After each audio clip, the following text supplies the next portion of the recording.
కానీ ఈ ట్రిప్లో నేను తెలుసుకున్నది ఏంటంటే మా అక్క రాధప్రియ మాతాజీ చాలా చాలా స్ట్రగుల్ పడింది.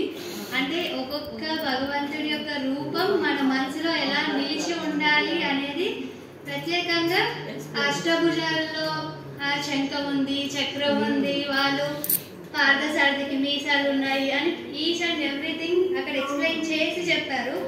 సో అందుకోసమే నాకైతే మోస్ట్లీ కనీసం ఒక 50 అన్న విగ్రహాలు భగవంతుడి రూపం నాకు ఎదురుగా ఉన్నట్టుగానే అనిపిస్తుంది. సో తను చేసిన కష్టానికి నాకు ఒక రిజల్ట్ అయితే ఉంది. So thank you so much అక్క. దీనికి మాత్రం